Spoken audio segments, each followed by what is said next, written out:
Now the bank is threatening to sell my home. It's this house here, the one that not only is apparently built on quicksand and has a pretty crappy foundation, but is also one that has a septic tank that needs a lot of work, is built in a ravine, and has this propane tank that is ready to roll down the hill and cause an explosion. Some of this stuff you just can't make up. So in today's video, I thought, you know what, why not break down the real remodel budget, then compare the real remodel budget to what the budget has actually turned into after I've done my due diligence.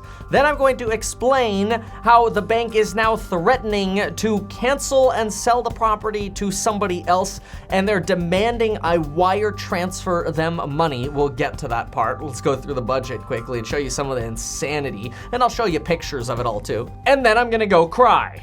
All right, so let's get into the original plan for this real remodel that's turned into, well, a disaster. The plan was to buy the place for $615,000. That's because I've got money sitting in a savings account, and I'm kind of sad seeing it earn 1.8%. I'd rather make the 15% that I'm used to making, or more, on real estate transactions. Although I will say, look at this little note from the Wall Street Journal that says the savings rate is almost 3 times what it was in 2008. That's a good thing for the market. I tweeted that, by the way. You should follow me there. All right, now the numbers. So this here is a kitchen. Well, it's supposed to be a kitchen. And my goal was to spend about $17,500 here with appliances, countertop, cabinets, everything done, including even a nice backsplash. Now for kitchens, I'm really a big fan of the IKEA kitchens. In fact, here's an example of an IKEA kitchen that I installed. And IKEA just came out with a 5% back credit card, which I know isn't much. I mean, I could use my Chase Unlimited and get 2.25%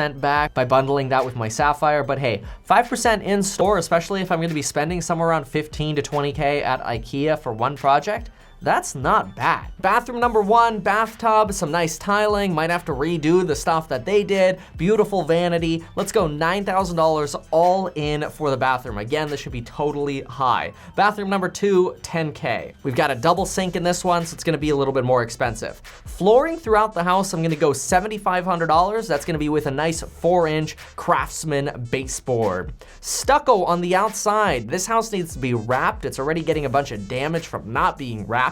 So we might actually have to repair some of the stuff that was already installed. Then we have to wrap it, screen it, and stucco it. We'll probably want to install some wood moldings and maybe some shutters as well. And see, that's why I also like to go fat on my budgets. You know, for example, do I really think the bathroom's gonna cost me $10,000? Probably not, but when I have a little bit extra, like an extra $500 there, an extra $2,000 there or whatever, I spend it on things that I'm like, oh, wasn't expecting the foundation to roll away.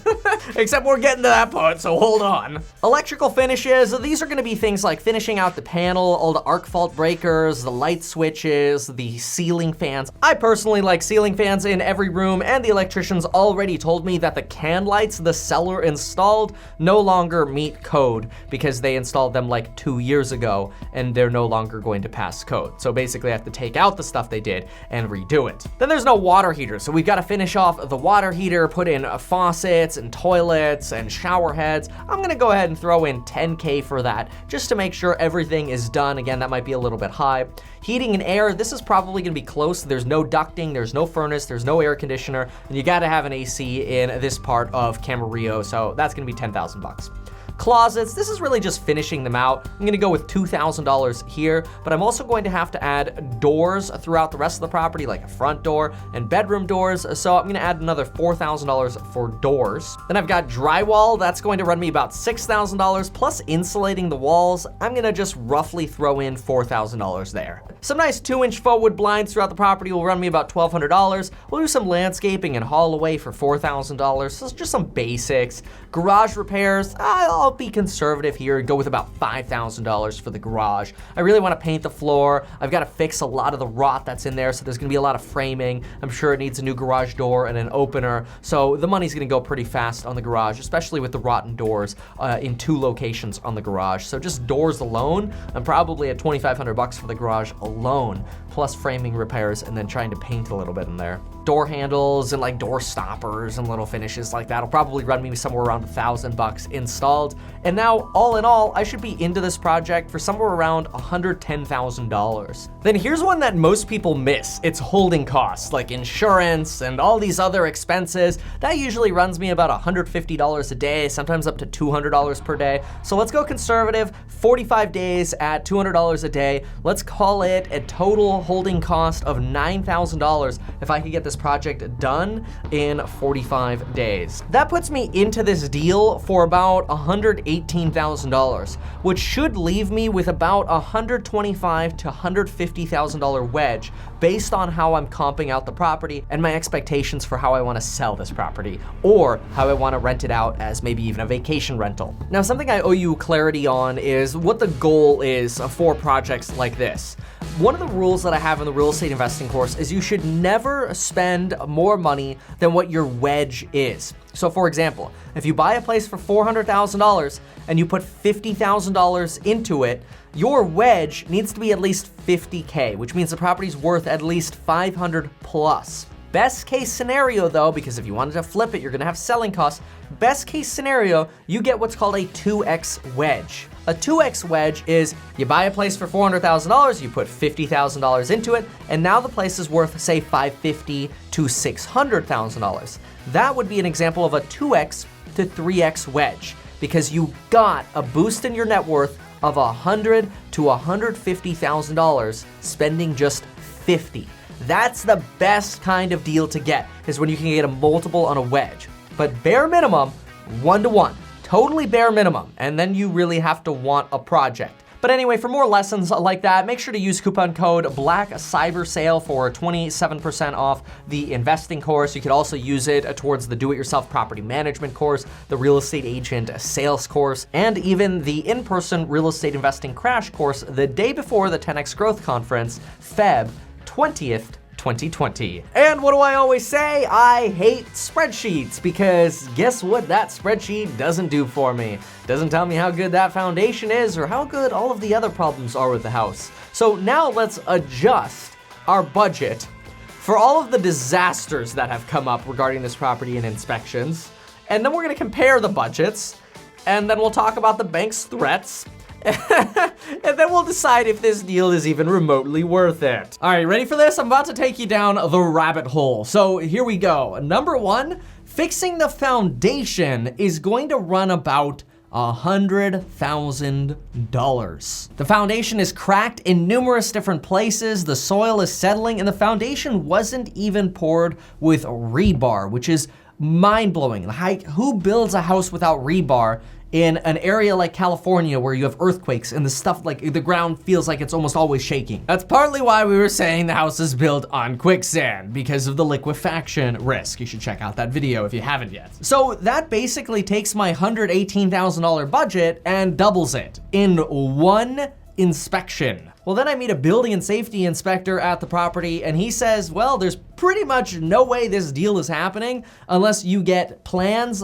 drawn up by an architect and engineering done for all the new framing. Well, there goes that, because that architect's probably going to run me about $12K based on some quotes that I've already been getting. The engineer is going to run $8,000, and some of you folks were kind enough to remind me that, Kevin, don't forget, you'll probably also have to get soils engineering reports and geotech reports done, which could run you upwards of another $12,000. So just in that breath there, I spent another $130,000, which is more than my original budget for putting the property back together. This is bad, but we ain't done yet. The beautiful septic system that so many people were saying, oh, septic's wonderful because you don't have to pay a sewer bill, which honestly, I'd rather have my tenant pay a sewer bill than this ticket, because I just got a bid for $30,000 for a new septic system. So all of a sudden I start looking at the house, I go, ooh, it's got a new roof and it's got 2 bathrooms and it's only advertised as having 1 bathroom. And then I start realizing, wait a minute, that bathroom's probably an illegal bathroom, and that's why it's not reflected at the county. That's why I have to get plans. And me saving on the sewer bill is costing me $30,000 in today's dollars. That's also not really pretty. In fact, it's quite crappy.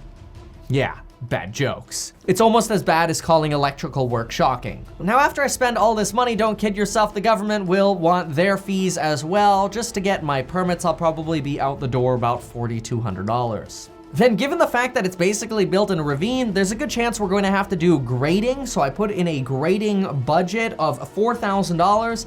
And we're going to have to set up some sort of proper drainage for this property, because right now the way the property is draining is turning my foundation into quicksand, and it's not good. A drainage basin with concrete for the length of this property, we might be starting at $30,000. And then there's even a janky water supply line that, even though it's new, is pretty funky. I feel like somebody could just come over and hacksaw a tiny little bit of it, drop some cyanide into it, and then seal it back up. Is that being jaded? Anyway, let's get a proper and buried water line. That's probably gonna run us about $3,200 to trench this out and bury it. So all of a sudden, my beautiful spreadsheeted budget of $118,000 has basically turned into a $318,000 job.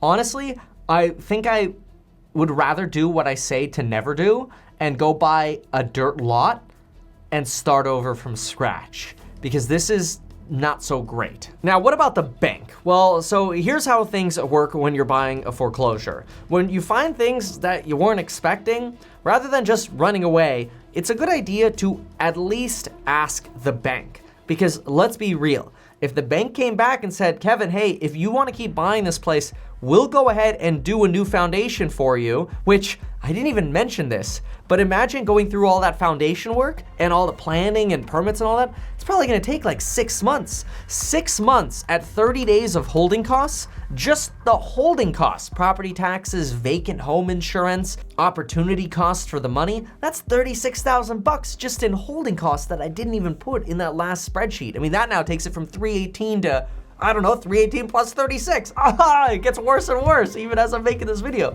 But realistically, if the bank came back and said, look, Kevin, this nobody was expecting this is bad. We will replace the foundation. We'll go through planning. We'll handle everything to make sure we can convey a legal property to you, and then you just deal with the shell like you were expecting to deal with. Well, then I'd actually be in a much better position, because I would actually have a functional property that would align with the budget I was originally planning on having, and then things would look pretty good. But it might be pretty naive to think the bank will actually do this, so I guess we'll see what happens. But this is what I did. I went ahead and started talking to the bank about the foundation work and some of the other problems. And then they hit me back and said nothing. Instead, they sent me a threat. They sent me what's called a notice to perform, and they said, we are going to sell this house to somebody else unless you send us a $20,000 wire right now. Now, my first reaction was to give him the middle finger and go, no, but then I realized, wait a minute, Kevin, you're a real estate professional. What would you do if you were representing a client? Well, I would do this. I would say, go ahead, send them the $20,000. You're not gonna send the $20,000 to the bank. Instead, you're gonna send it to the escrow company. And that is going to be protected by your inspection contingency, which has not been waived. So the seller does not have any right to that $20,000. It's completely protected. But if I send them a wire and it costs me $35 to send over $20,000 and it's sitting there for even a couple weeks or whatever, and they get back to me with an offer I can't refuse, that might be worth me not having access to that $20K for a few weeks. And realistically, a bunch of my money is just sitting in a Wealthfront savings account right now waiting for an opportunity to buy, so may as well shift over $20K. But anyway, you know, a lot of people are always like, oh my gosh, I wanna buy a foreclosure, but you know, you gotta keep in mind too, the deal still has to make sense. Honestly, this deal with all the work it needs, it doesn't make sense. The only way I would go forward with this deal is basically if the seller came up with, again, an offer I just can't refuse because it's dumb. And on top of that, think about who has to do all the work. I do. I don't want another job. That property would literally almost be a 6-month career